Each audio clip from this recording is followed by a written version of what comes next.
இன்றைக்கி வந்து ஒரு சின்ன முயற்சி. நம்ம என்ன பண்ண போகிறோம்னா, நிறைய பேர் புக்கு படிக்க மாட்டேன்றாங்க. பழைய இலக்கிய நூல்கள் நிறைய இருக்குது, நன்னெறி நூல்கள் நிறைய இருக்குது. இந்த மாதிரி நிறைய நூல்கள் வந்து இருக்குது. இந்த நூல்களை படிக்கிறதுக்கு நம்ம மக்களுக்கு புரியலை. பழந்தமிழில் இருக்கிறதுனால புரியலை. இப்போ எல்லாமே ஆங்கில கல்வி முறையில் வந்து நிறைய பொக்கிஷங்களை நம்ம இழந்துட்டுருக்கோம். என்னால் முடிஞ்சது வந்து இந்த பொக்கிஷங்களை வந்து வெளியில் கொண்டு வந்து எல்லோரும் சொல்லணும்னு ஆசைப்பட்றேன்.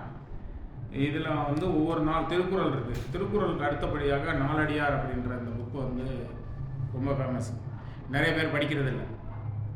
இந்த புக்கோட இது வந்து எளிய முறையில் உங்களுக்கு பேச்சு வழக்கிலே நான் உங்களுக்கு சொல்லிக் கொடுக்க விரும்புகிறேன், எளிய தமிழ்லாம்.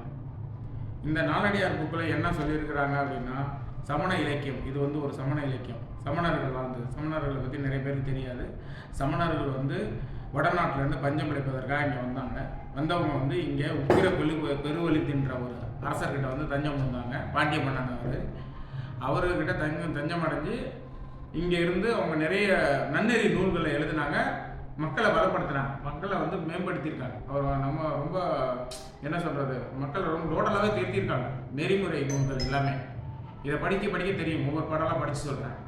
இது படித்தோடனே நாடு நல்லா இருந்துச்சு. அந்த உக்கிரப்பேரர் வந்து இவங்க மேலே அளவு கடந்து அன்பு வச்சுட்டாரு. ஸோ அந்த அன்பு வச்சதுனால அவரை பிரிய மனசு இல்லை. அவங்க ஊர் வந்து வளமடைஞ்சவுடனே அவங்க ஊரை விட்டு போகணும்னு முடிவு பண்ணுறாங்க. போகும்போது பெரிய மனம் இல்லாதனால விடவே மாட்டேன்றாரு. கடைசியில் ஒரு கட்டளை கொடுக்குறாரு, எனக்கு நிறைய கருத்துக்களை எழுதி கொடுங்க, பாடல் எழுதி கொடுங்கன்னு சொல்லும்போது இந்த நாலடியாரை வந்து 4 வரி பாடல்கள் நிறைய எழுதுகிறாங்க. 4000 பாடலுக்கு மேலே எழுதுனதா சொல்கிறாங்க, 400 பாடல்னு சொல்கிறாங்க. ஸோ அந்த பாடல் எல்லாமே வந்து தொகுத்து இப்போ கொஞ்சம் கொஞ்சம் கிடைச்சது வச்சுருக்காங்க.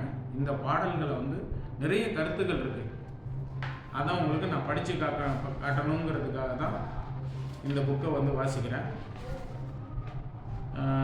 இதில் என்னென்னா, எல்லாரும் நிறைய படிச்சிட்டோம், நானும் நல்லா படிக்கலை, எனக்கே நான் சொல்லிக்கிற ஒரே ஒரு விஷயம், இது அறிமுகம் தான்.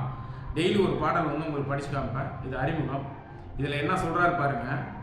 நானும் பெரிய அறிவாளி கிடையாது, உங்களுக்கு கொஞ்சம் எனக்கு தெரிஞ்சதை நான் உங்களுக்கு சொல்லிக் கொடுக்குறேன், அவ்வளோதான். பல கற்றோம் யாம் என்று தற்புகழ வேண்டாம். நான் நிறைய படிச்சிருக்கிறேன் அப்படின்னு தற்புகழ்ச்சி வேணாம். அலர்கதிர் ஞாயிறை கைக்குடை காக்கும். சூரிய ஒளியே வந்து சூரியனே வந்து ஒரு குடை மறைச்சிடும். சில கற்றார் கண்ணும் உழவாம். சின்னதாக படித்து கொஞ்சமாக படித்தவங்க ஒரு கண்ணு மாதிரி இருப்பாங்க. பல கற்றாருக்கு அச்சாணி அன்னதோ சொல்.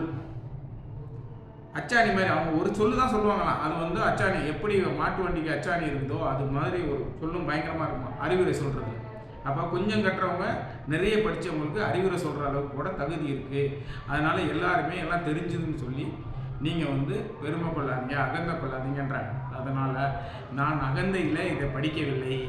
இது உங்களுக்கு அறிமுகமாக படித்து உங்களுக்கு காட்டணும். தமிழ் வந்து நான் படிச்சுட்ருக்கேன், நிறைய படிச்சுட்ருக்கேன். இதை படித்து உங்களுக்கு எல்லாம் சொல்லணுங்கிறதுக்காக இந்த புக்கு டெய்லி ஒரு பாடல் வந்து உங்களுக்கு படித்து காமிக்கிறேன்.